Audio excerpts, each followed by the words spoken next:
Meus amados, convido você a abrir sua Bíblia, lá em Efésios capítulo 4, nós vamos ler do versículo 11 ao 16. Efésios 4, 11 a 16.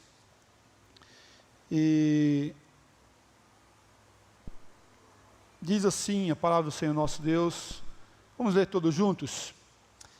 E Ele mesmo concederemos uns para apóstolos, outros para profetas, outros para evangelistas e outros para pastores e mestres, com vistas ao aperfeiçoamento dos santos, para o desempenho do seu serviço, para a edificação do corpo de Cristo, até que todos cheguemos à unidade da fé e do pleno conhecimento do Filho de Deus, a perfeita varonilidade, à medida da estatura da plenitude de Cristo, para que não mais sejamos como meninos, agitados de um lado para o outro e levados ao redor por todo o vento de doutrina, pela artimanha dos homens, pela astúcia com que nos envolvem.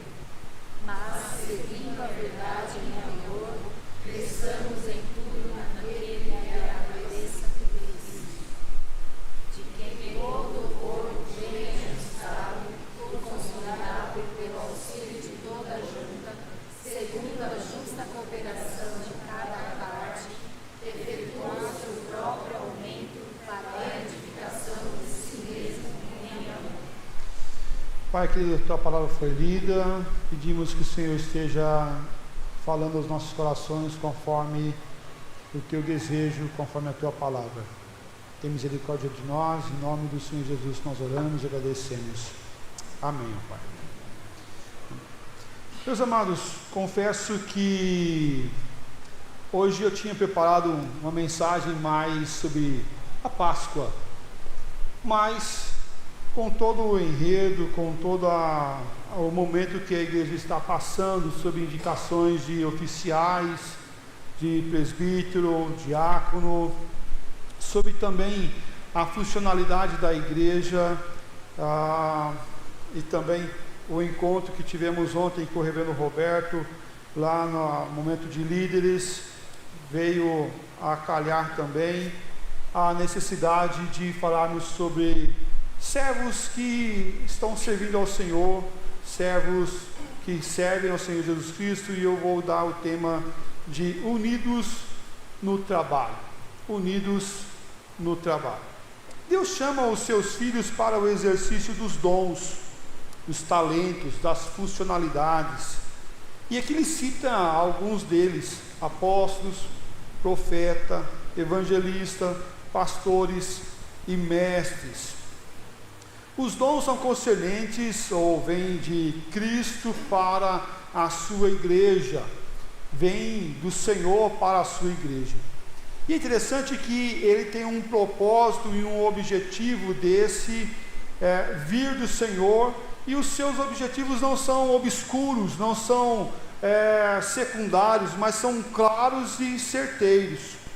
É o aperfeiçoamento dos santos, é o desempenho do serviço e a edificação do corpo de Cristo. O objetivo de exercermos cada ministério, cada funcionalidade na igreja e no corpo, sim, é o aperfeiçoamento, porque quando trabalhamos e fazemos, somos aperfeiçoados.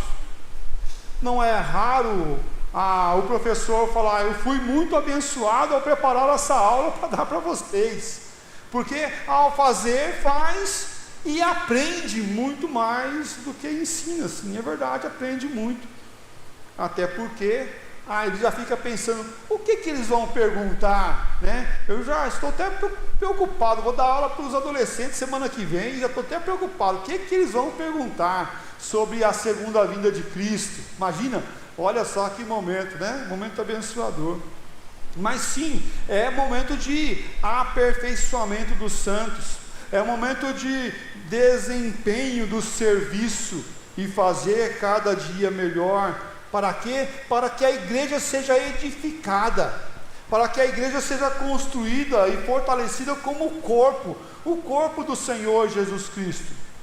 Haja vista você que é adulto, e que com o passar do tempo a gente fica meio sedentário, e se você não exercitar o corpo, o que acontece com o teu corpo?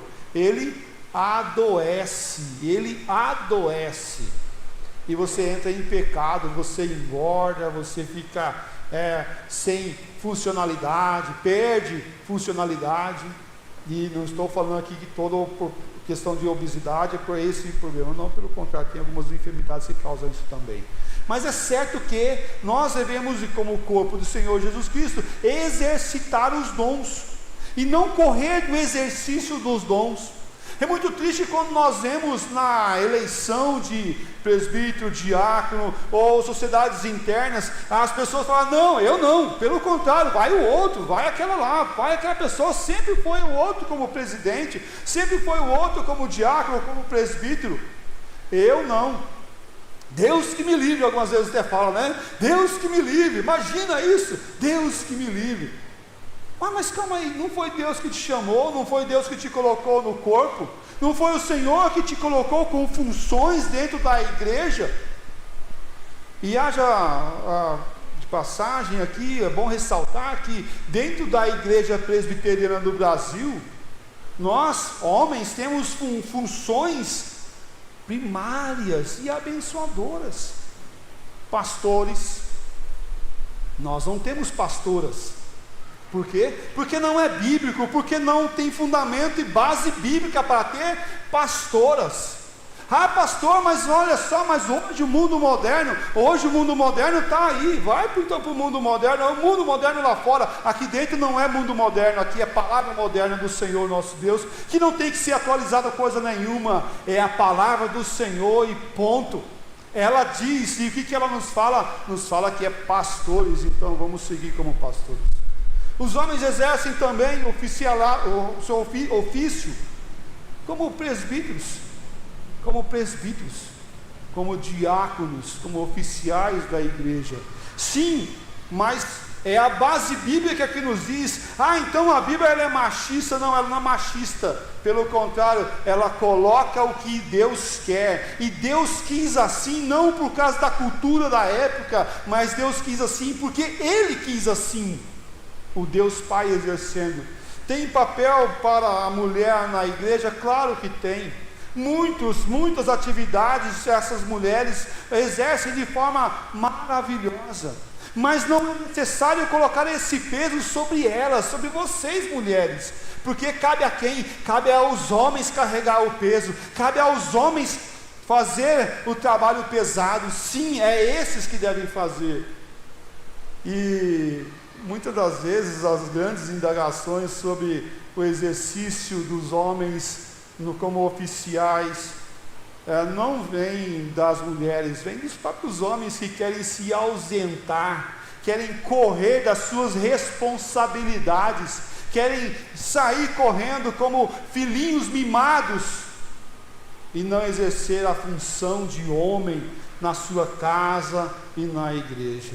Deus nos chama assim com o exercício da obra do Senhor nosso Deus, com vista aqui ao aperfeiçoamento, como fala o versículo 12, com vista ao aperfeiçoamento dos santos para o desempenho do seu serviço, para a edificação do corpo de Cristo. A ação da igreja é sim executada através do Senhor nosso Deus, vindo ao nosso encontro, nos chamando, nos dotando com dons e talentos, para quê? Para exercitar e para sermos instrumento e instrumentalidade de Deus para a edificação da igreja. Vem do Senhor sim, mas a bênção também vem do Senhor para quê? Para que eu e você sejamos o instrumento do Senhor. Ele nos deu essa função de fazermos isso, e nós não podemos de forma nenhuma abrir mão daquilo que Deus coloca em nossas vidas.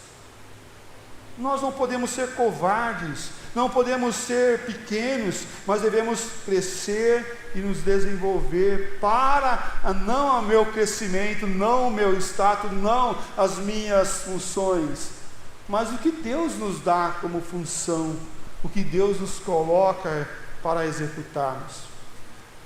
O teólogo e comentarista Hendricks, em seu comentário, ele falou assim: a lição importante aqui ensinada é que não só apóstolos, profetas, evangelistas e aqueles que são qualificados de pastor e mestres, senão que a igreja inteira deve estar engajada no labor espiritual. A igreja inteira deve estar engajada no labor espiritual. Aqui a ênfase está posta no sacerdócio universal do crente. No sacerdócio universal do crente. O que isso quer dizer? Quer dizer que todos nós podemos exercer papel no crescimento da igreja. Não é porque eu não sou diácono que eu não trabalho no crescimento, não é porque eu não sou pastor que eu não trabalho no crescimento, não é porque eu não sou presbítero que eu não trabalho no crescimento. Pelo contrário, sim, todos nós trabalhamos no crescimento da igreja. Todos nós temos condições de orar pelos enfermos, todos nós temos condições de visitar as pessoas, todos nós temos a função de cuidar do evangelismo, seja do meu vizinho, do meu parente, do meu amigo, de quem está do meu lado, de quem para do meu lado no ônibus, no metrô, aonde eu estou. Um sacerdócio universal que quer dizer que todos podem se achegar diante do trono de Deus e orar, buscar e ser abençoado para entregar um folheto, para dar um abraço, para dizer que o Senhor tem solução para a vida das pessoas. Sim, todos nós, mas devemos fazer e executar cada ministério, cada dom, com vocação, com santa vocação. Sermos fiéis à vocação que o Senhor Deus nos dá e não enterrar aquilo que o Senhor Deus coloca em nossas vidas com medo de perder, porque quem tem medo de perder não desenvolve-se. Quem tem medo de errar não desenvolve. Quem tem medo de não fazer certo não desenvolve. Algumas vezes nós falamos assim: mas eu não estou pronto. Mas quem está pronto para fazer tal obra maravilhosa do Criador do Universo? Quem está pronto para fazer e exercitar a santa vocação do Senhor? Ninguém em sã consciência poderia dizer: eu estou pronto, eu estou preparado para fazer isso, pode deixar comigo porque eu sou bom o suficiente. Não, pelo contrário, nós nunca vamos estar prontos. Se você está esperando isso, meu irmão, para um pouquinho, pense um pouquinho. Mas é o Senhor quem nos aperfeiçoa dia após dia. É o Senhor que trabalha em nossos corações dia após dia. O único que estava pronto foi Jesus Cristo, que veio na terra e que padeceu e que abriu mão de si, entregando-se por nós. Devemos aprender com isso na caminhada. E ele fala, como o texto que nós lemos, que ele deu a esses humildes, aos pequeninos, aqueles que não são, para que seja, aqueles que não são sábios, para confundir os sábios, porque é o Senhor que vai acrescentando em nossas vidas essa bênção da edificação do corpo, essa bênção de levar Cristo para as pessoas. Assim como essa verdadeira unidade promove o crescimento, vem do Senhor para a igreja, sim, é verdade, mas usando cada um de nós. A palavra alcança os corações, sim, mas precisa ter alguém para ligar o som. A palavra alcança os corações, sim, mas tem que ter alguém para tocar o louvor. A palavra alcança os corações, sim, mas tem que ter alguém receber as pessoas, abrir a igreja, pagar as contas, para que não seja cortada a luz. E é cada um de nós que exerce esse ministério, esse dom, que tem essa funcionalidade no corpo do Senhor, exercendo com primazia aquilo que Deus coloca em nossas vidas. O apóstolo Paulo exorta os Tessalonicenses sobre executar a obra do Senhor de forma não zelosa. Ele diz assim: pois de fato estamos informados de que entre vós há pessoas que andam desordenadamente, não trabalhando, antes se intrometendo na vida alheia. O que eles estavam fazendo? Não trabalhavam e faziam o quê? ficava cuidando da vida dos outros, que nós chamamos hoje de fofoqueiros, né? Os fofoqueiros não fazia nada, e pelo contrário, para quem estava fazendo, esses daí eram santas críticas. E algumas vezes até podia ser: vou fazer uma crítica construtiva, né? Vou fazer uma crítica construtiva. Meu irmão, calma um pouquinho. Que tal ajudar a empurrar a pedra? Que tal descer de cima da pedra e começar a empurrar um pouquinho? Ajuda bastante, sabia? Que tal todos focarem na mesma direção? Irmãos, a santa vocação Deus dá a nós, a mim e a você, para que nós não venhamos ficar parados, sem fazer nada, aqui desordenadamente, sem uma ordem, sem um cronograma, sem caminhar juntos. Andar junto é dar a mão dada e caminhar para o rumo do Senhor, e não ficar sentando e falar: calma aí, não é para lá não, é para cá. Eu gosto de ir para cá, porque para lá tem tempestade, para cá. Mas calma aí, para onde Deus está nos enviando? Vamos todos juntos. Como o povo estava no deserto caminhando, a nuvem mostrava onde Deus queria que o povo tivesse. E aqueles que saíssem debaixo da nuvem iriam sofrer com o calor intenso, iria sofrer com o frio intenso. Mas a direção não era dada para onde eu quero ir, não, era dada pelo Senhor, que conduzia a nuvem, que protegia o povo no meio do deserto. Caminhar como igreja não é mais o eu, é o nós, é o nós. Caminhar como igreja não é mais o meu benefício. O que eu vou ganhar com isso? Não, é como eu posso servir melhor, como eu posso exercitar os dons que Deus me deu. Não é mais o eu, é o nós. Meus amados, em 2011 eu fui 2019 eu fui na Coreia do Sul, e tive visitando as igrejas na Coreia do Sul, e algo que chocou o meu coração, chocou minha vida, não foi o quanto que a igreja era grande apenas, igrejas enormes, 5 mil membros, 10 mil membros, 40 mil membros, 40 mil membros, templos que cabiam 5 mil pessoas, 15 mil pessoas. É algo surpreendente, sim, é verdade, mas o que mais marcou é como eles gostam de servir, como eles desejam servir, como eles estão com o coração pronto a servir uns aos outros, e qual a alegria de receber-nos, qual a alegria de nos receber. Talvez se nós fôssemos receber aqui 20 pastores, mais algumas esposas, e mais alguma comitiva, nós ia falar: meu Deus do céu, como nós vamos servir essas pessoas? Meu Deus do céu, como que as cozinheiras iam ficar todas preocupadas, se ia ter alimento, se não ia ter alimento, se ia faltar, se o que ia ter, quem vai comprar, e o que vai se fazer, e com toda a preocupação que isso causa. Mas uma coisa que eu vi lá, que estava ressaltando no coração daquele povo que nos recebia, não era o quanto que ia gastar, não era o quanto que ia dar de trabalho, mas que privilégio em receber esses santos do Senhor. Meus amados, devemos aprender a servir, devemos aprender a ser hospitaleiros, devemos aprender de coração sincero receber e dar.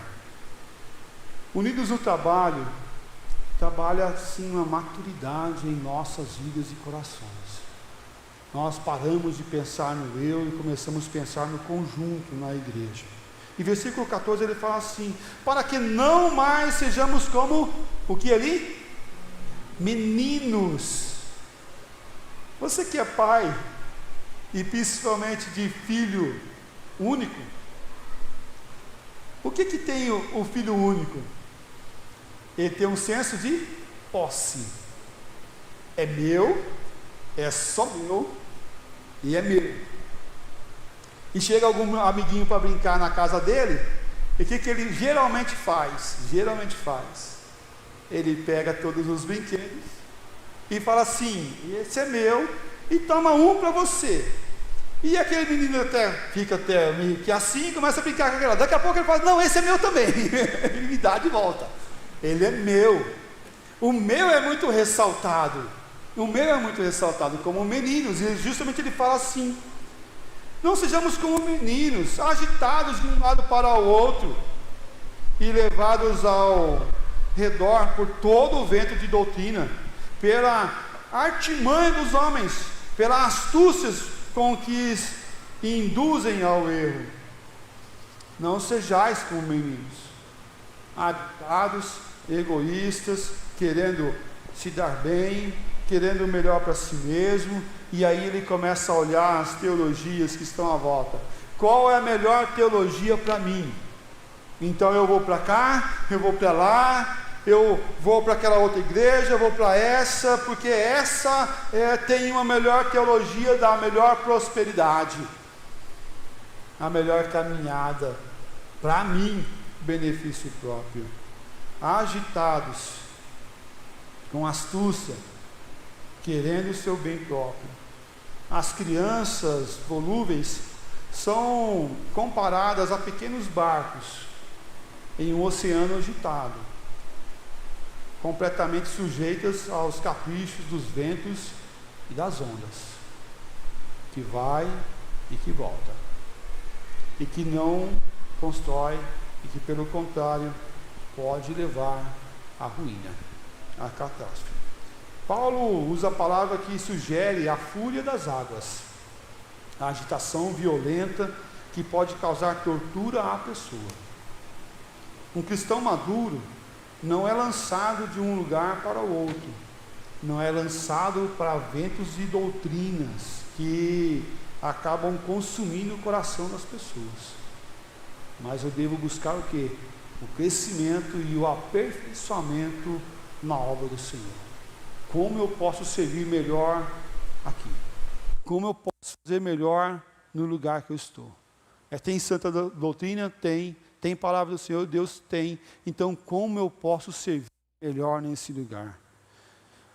O versículo 15 fala assim: mas seguindo a verdade em amor, cresçamos em tudo naquele que é a cabeça, Cristo. E percebe que ele vai falar justamente essa verdade, seguindo a verdade em amor, mas não nos contentando com a forma como nós servimos, mas nós venhamos crescer cada dia mais, seguindo a verdade em amor. Meus amados, sim, devemos seguir a verdade em amor, mas devemos trabalhar o crescimento e a maturidade. E percebe que ele fala: não sejais como meninos. Meninos são pequenos, que são lançados para lá e para cá. Ele fala: segue a verdade e crescemos. Vamos crescer, vamos amadurecer, vamos ser mais como meninos, que não querem assumir responsabilidades e nem podem assumir responsabilidades, porque são meninos, são crianças, não respondem por si mesmos, precisam de um pai, de um tutor, alguém que está do lado. Por isso ele fala: cresçamos em tudo naquele que é a cabeça, Cristo. Meus amados, somos igreja. Igreja saudável cresce. Igreja saudável cresce. Eu já vi algumas pessoas falarem assim: Senhor Deus, que nós não venhamos crescer em números, mas nós venhamos crescer em espiritualidade, em maturidade.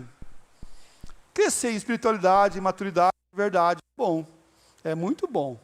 Mas se tem maturidade e se tem espiritualidade, tem o quê? Tem crescimento de igreja. Não dá para ter uma igreja saudável e espiritual, saudável teológica, e não ter crescimento físico e numérico. É isso. Cresçamos em maturidade, cresçamos em amor, cresçamos em obediência da palavra do Senhor Deus, olhando para Cristo como cabeça. Fazemos parte desse corpo. E como exercemos o ministério no corpo? Como vamos exercer cada ponta, a cada dedo, a cada mão, a cada pé, a cada membro desse corpo. É eu e você. Não é o João que não frequenta essa igreja, não é o Antônio que faz parte da igreja da outra ali, não é da outra denominação, é todos nós que aqui estamos. É todos nós que pertencemos a essa igreja, servindo ao Senhor.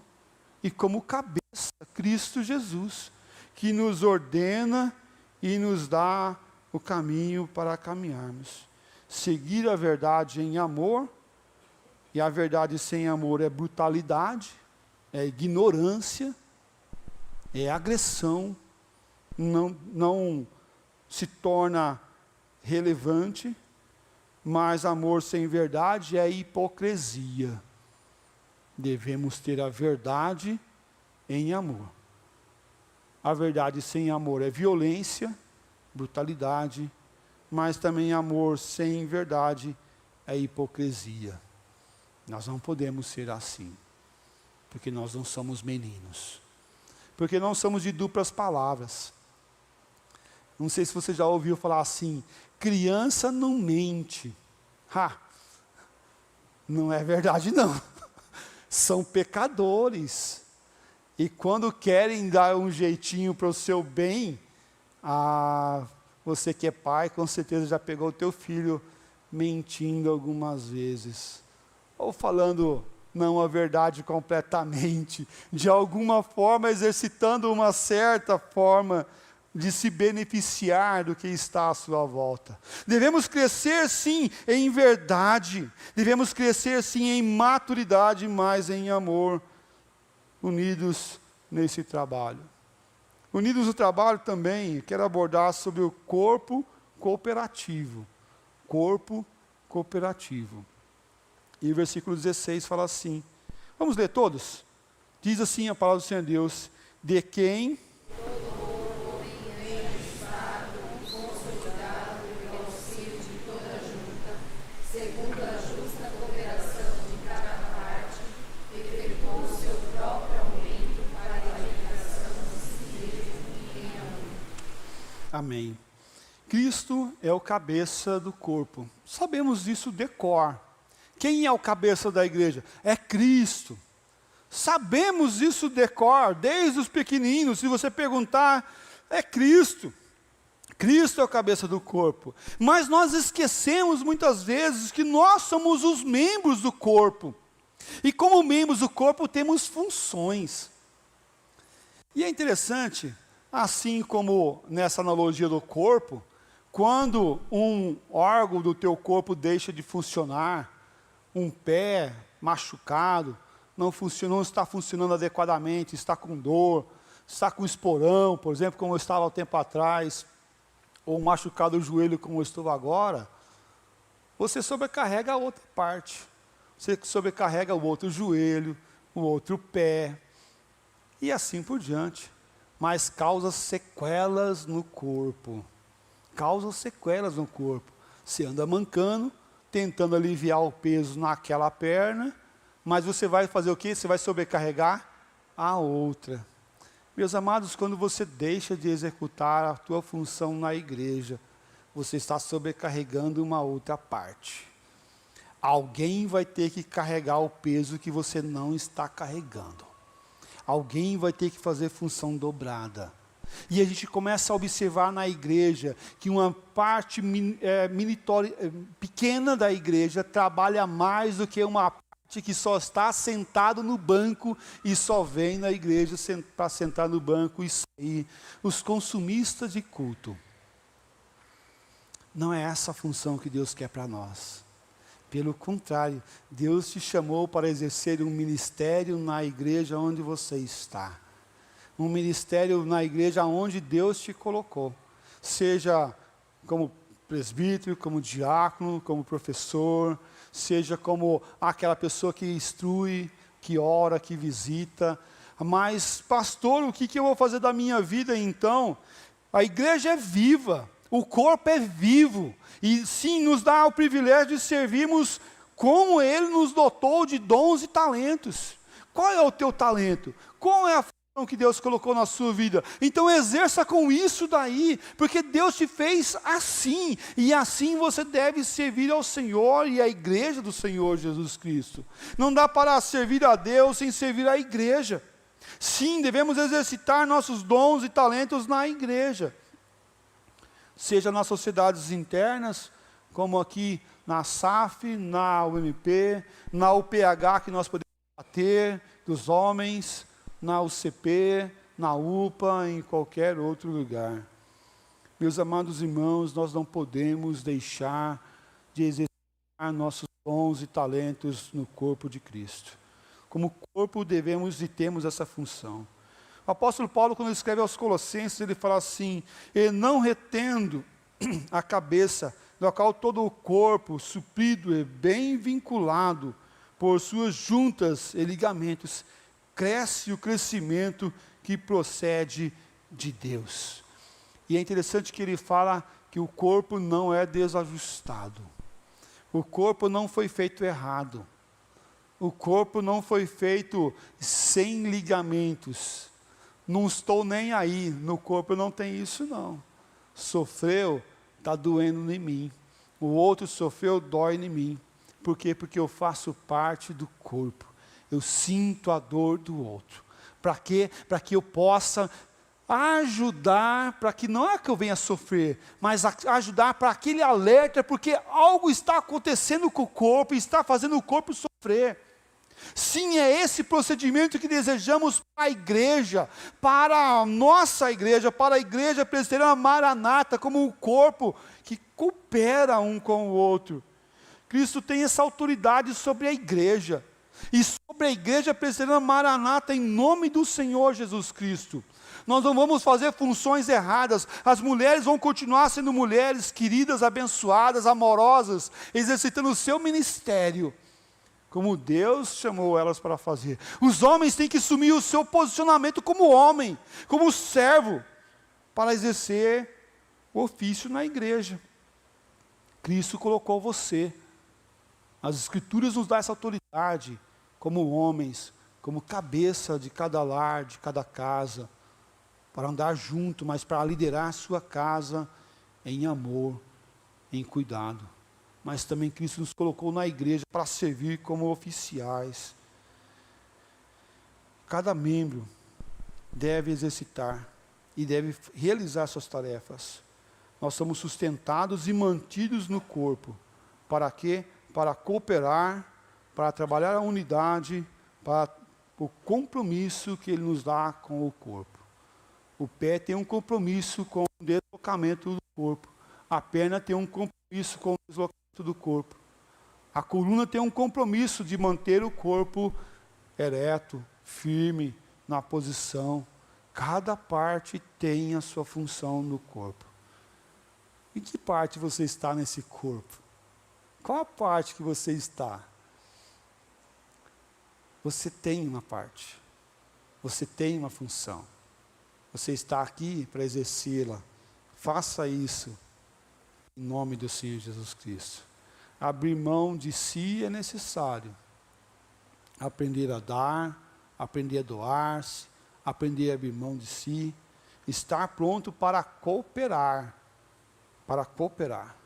Algumas vezes eu vejo as pessoas falarem assim: pastor, mas ninguém da igreja me visitou. Mas você visitou quando alguém estava doente também? Você ligou quando você estava sabendo que o outro estava doente também? Você orou pelo outro também? Um erro não justifica o outro, é verdade. Mas nos dá uma responsabilidade. Somos corpo. Devemos orar uns pelos outros, cooperar uns com os outros. Nós não podemos ter aqui um olhar e um sentimento de visitante. Nós devemos ter um olhar e um sentimento de dono. Porque somos parte de um corpo, do corpo do Senhor Jesus Cristo. Dessa igreja que é minha, é tua, é nossa, para servir melhor.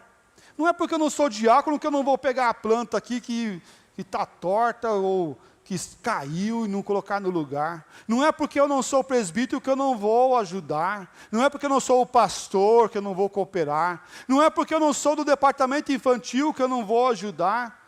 Pelo contrário, somos do corpo e como corpo devemos cooperar um com o outro. Meus amados, isso é ser próximo. Isso é andar do lado. Lembra a passagem onde Jesus cita que tinha uma pessoa que tinha sido assaltada, estava na beira do caminho, passa um religioso, fica com medo de colocar a mão, porque pode ser que aquela pessoa estava morta, caída no chão, ele passa de largo e vai, passa um comerciante, ele vai embora, e passa um que nem religioso muito era, e ele passa ali o remédio nas feridas daquela pessoa, vai lá, coloca a pessoa no seu animal, desce do animal, vai a pé agora e carrega aquela pessoa, leva para um lugar onde tinha atendimento, deixa ele lá, paga o atendimento daquela pessoa, vai embora e fala, quando eu voltar, se tiver alguma conta ainda para pagar, eu vou pagar. Meus amados, isso é abrir mão. Isso é cuidar do próximo. E o mais próximo somos nós. Devemos sim cuidar uns dos outros, sentir a dor, renunciar. O individualismo não mais faz parte da igreja. Não faz mais parte do eu. Sim, falamos até no louvor, você que veio aqui, não sei como que você está, é verdade, não sabemos. Mas quando estamos aqui, o nós deve estar mais ressaltado. O nós deve estar pronto a servir, com carinho, com amor, com dedicação ao Senhor. Sim, devemos servir. Todos temos a função de servir, do individual ao coletivo. Se nós pararmos, ficar pensando só no outro que serve, nós vamos fazer com primazia. Vamos fazer com desleixo. E a palavra do Senhor Deus fala que esse é maldito. Maldito. Aquele que faz a obra do Senhor indignamente. Longe de nós, meus irmãos. Longe de nós fazer a obra do Senhor de forma negligente. Longe de nós fazermos a obra do Senhor sem com devido apreço, porque Ele comprou a igreja com o seu precioso sangue. Jesus Cristo desceu do céu. Para quê? Para nos salvar e nos fazer a igreja do hoje. Nós vamos sonhar e relembramos da igreja do passado, da igreja da casa, né? Vamos lembrar, sim, do coral grande que nós tínhamos. Podemos lembrar, mas nós devemos lembrar do passado e viver a igreja do hoje. Somos a igreja do hoje. A igreja do passado foi bênção e é bênção, e graças a Deus porque teve o passado, por isso nós temos o presente. Mas se nós não tomarmos o cuidado do hoje, nós não teremos um futuro glorioso que Deus quer para a vida dessa igreja. E eu quero encerrar nossa mensagem dessa noite olhando o texto de Tito 1, versículos 5 a 9. Vou pedir que a igreja faça a leitura mais uma vez. Diz assim: por essa causa,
ele fala sobre a função do presbítero.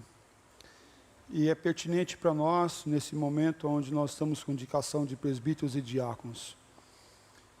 Mas ele fala para Tito, o apóstolo Paulo, quando escreve a Tito, ele fala para instituir esses homens, para ajudar a colocar a casa em ordem, para estabelecer o reino do Senhor Deus ali naquele lugar. Por essa causa eu deixei em Creta, para que pusesse em ordem as coisas restantes. Tinha sido implantada, mas que estava agora estabelecida e colocando em ordem o restante do que estava posto naquele lugar. Sim, esses homens iam exercer funções de ordem, de ordenamento. Homens irrepreensíveis, marido de uma só mulher, os filhos crentes, sem dissolução, pessoas que não eram insubordinadas, mas pessoas preparadas para exercer o ministério que Deus nos dá. Talvez você possa falar, mas pastor, estou ainda em preparação. Glória a Deus por isso, meu irmão. Quem está pronto? Aqui a gente vai trocando o pneu com o carro andando, a gente fala, né? Vai trocando o pneu com o carro andando. É verdade. Mas o que você não pode é estar pecando em pontos desses aqui. Mas está crescendo? Amém, glória a Deus. Cresça. Busque o aperfeiçoamento. Busque servir com dignidade, com prontidão, com um coração singelo, buscando ao Senhor. E lembre-se que nós não devemos fazer por peso, por medo, mas por privilégio que Deus nos dá. Falo para os meus filhos, e algumas vezes eles já tiveram um desejo maior de servir como pastor. E eu falei para eles algumas vezes, falei assim, filhos, não apenas um, mas os dois. Se Deus chamar vocês para ser pastor, é a maior e melhor função que você pode servir ao Senhor nosso Deus. Mas você só vai fazer isso se Deus lhe chamar. Porque pastor não é profissional, mas pastor é pastoreio, é cuidado de pessoas. Porque devemos fazer isso com amor e singeleza de coração. Não por obrigação, não por falta de opção, mas por chamado. Chamado que Deus nos dá. Mas se Deus está lhe chamando, não feche o ouvido. Não feche o ouvido. Se você receber indicação para presbítero, para diácono, não feche o ouvido. Deixe a Assembleia decidir. Deixe o Senhor Deus trabalhar. Deixe o Senhor Deus moldar. Deixe o Senhor Deus te preparar. Se você quer servir, sirva a Deus com dignidade, sim. Porque Deus lhe chama para isso. Com amor e singeleza de coração. Vamos orar? Ó Pai, pedimos graça, pedimos misericórdia, pedimos que o Senhor esteja nos orientando e nos ajudando a seguir o exemplo de Cristo, aquele que veio para servir e servir, ó Pai. Ó Deus, obrigado porque na Páscoa comemoramos a vitória do nosso Salvador naquela cruz, o seu serviço realizado completo, derramando o seu precioso sangue naquela cruz para nos salvar e ressuscitando ao terceiro dia. Ó Deus, perdoe-nos, ó Pai, quando nós queremos negligenciar o fato apenas de servir o Senhor. Ó Pai de amor, ajuda-nos, ó Deus, com um despertamento maior, a entender a funcionalidade de cada um na igreja e no corpo de Cristo. Sejamos nós, ó Pai, aqueles que venham servir com prontidão e singeleza de coração, Pai, fazendo a obra do Senhor da forma correta, amorosa e com o privilégio que o Senhor nos dá. Abençoe, Pai, os nossos homens, aqueles que o Senhor, ó Pai, colocou para exercer o pastoreio, exercer o diaconato e exercer, ó Pai, o presbiterato, ó Pai. Cuida desses, ó Deus, que eles possam servir ao Senhor com dignidade, com prontidão, honrando, ó Pai, o Senhor em primeiro lugar, honrando, ó Pai, as instituições, a igreja que o Senhor nos colocou para servir com amor e servindo, ó Pai, no nosso maior compromisso, a Tua palavra, a constituição da igreja e aquilo que o Senhor nos coloca como meta de glorificar o Teu nome, edificando, ó Pai, esse corpo. Em nome do Senhor Jesus nós oramos e agradecemos. Amém, ó Pai.